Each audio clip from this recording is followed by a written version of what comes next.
Hallelujah. प्रभु के नाम की स्तुति हो, धन्यवाद हो। आइए हम पढ़ते हैं मत्ती 5 अध्याय उसकी 6वीं आयत। धन्य हैं वे जो धर्म के भूखे और प्यासे हैं, क्योंकि वे तृप्त किए जाएंगे। परमेश्वर यहाँ उस व्यक्ति को धन्य कह रहा है जो धर्म का भूखा और प्यासा है। मैं पहले इस पे वीडियो बना चुका हूँ कि धर्म क्या है और मैं कैसे धर्मी ठहर सकता हूँ। आप वो वीडियो देख सकते हैं। परमेश्वर उसे धन्य कहता है जो धर्म के भूखे और प्यासे हैं। धर्म है क्या? धर्म वो है जिसके द्वारा मैं धर्मी ठहरता हूँ। और वो है कौन? वो प्रभु यीशु मसीह है, जिसके द्वारा मैं धर्मी व्यक्ति बन जाता हूँ। हम परमेश्वर के वचन में पढ़ते हैं, जब परमेश्वर ने अब्राहम को बुलाया कनान देश देने के लिए, जब वो उसमें पहुंच गया है, वहाँ पहले से ही और जाति के लोग बसे हुए हैं।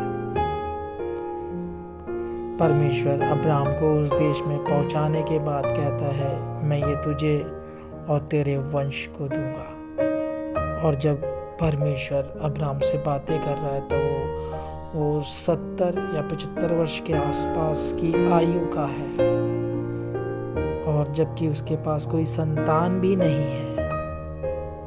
और परमेश्वर अब्राहम को आकाश में तारों को दिखा रहा है कि जिस तरीके से कोई इन तारों को नहीं गिन सकता ना, ऐसा ही तेरा भी वंश होगा।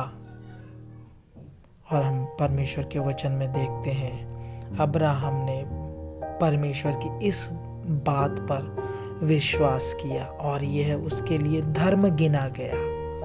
हम भी जब प्रभु यीशु मसीह को अपना उद्धारकर्ता मानते हैं, विश्वास करते हैं उस पर, तो परमेश्वर का वचन हमें बताता है, क्योंकि उसने हमारे पापों के लिए कीमत दी है, अपने खून से हमें धोया है, शुद्ध किया है, हमारे सिर्फ अंगीकार करने से कि हाँ प्रभु मैं पापी, तू मेरा उद्धार करता। मैं जब स्वीकार करता हूँ, मैं ये विश्वास करता हूँ अपने मन से, तो मेरे लिए ये धर्म गिना जाता है, जिसके कारण मैं धर्मी ठहरता हूँ और एक नया जन्म पाता हूँ, यानी आत्मा से जन्मा हुआ व्यक्ति। परमेश्वर का वचन हमें बताता है, जो शरीर से जन्मा है वो शरीर है, जो आत्मा से जन्मा है वह आत्मा है।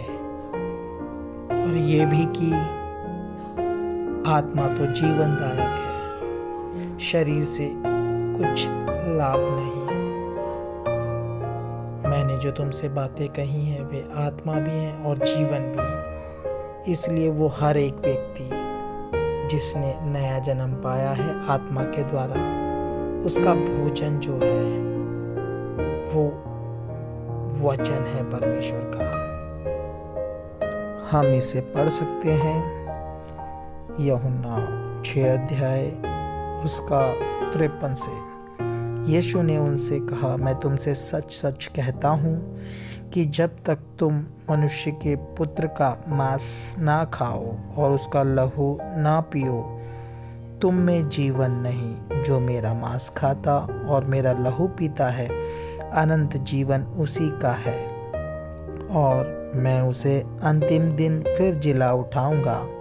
क्योंकि मेरा मांस वास्तव में खाने की वस्तु है और मेरा लहू वास्तव में पीने की वस्तु है। जो मेरा मांस खाता और मेरा लहू पीता है, वह मुझ में स्थिर बना रहता है और मैं उसमें। जैसा जीवते पिता ने मुझे भेजा और मैं पिता के कारण जीवित हूँ, वैसा ही वह भी जो मुझे खाएगा मेरे कारण जीवित रहेगा। जो रोटी स्वर्ग से उतरी यही है, उस रोटी के समान नहीं जिसे बाप दादों ने खाया और मर गए। जो कोई यह रोटी खाएगा वह सर्वदा जीवित रहेगा। हमें ये काम अपने जीवन भर में रोज करना है।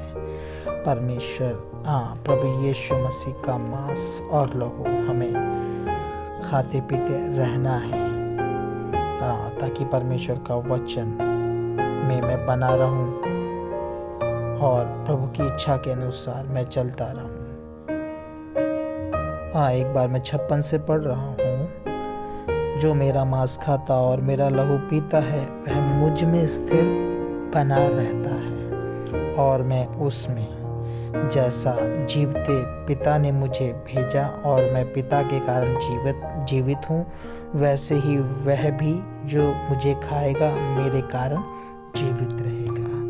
मेरे प्यारे भाइयों बहनों, हमारी जो आत्मा की खुराक है, मैंने आत्मा के द्वारा नया जन्म पाया है। मेरी भूख और प्यास परमेश्वर का वचन मेरे जीवन में होना है, जिसे खा करके मैं बलवंत होने पाऊँ। जब मैं संसार में चलते वक्त कष्ट है, दुख है, तकलीफ है, हर तरीके के व्यक्ति जब मुझे मिलते हैं जो अलग अलग स्वभाव के होते हैं, तो उस समय जब मैं उन बातों को फेस करता हूँ तो मुझे ताकत मिल सके, वो सहनशीलता मिल सके, वो तरोताजगी मिल सके, ताकि मैं उन सब बातों को संसार में रहते समय फेस कर सकूं, पाप और बुराई में ना पड़ूं, बल्कि परमेश्वर की इच्छा के अनुसार चलते हुए अपने जीवन के द्वारा परमेश्वर के नाम की महिमा करने पाऊं। इसलिए प्रभु का वचन कहता है, धन्य है वे जो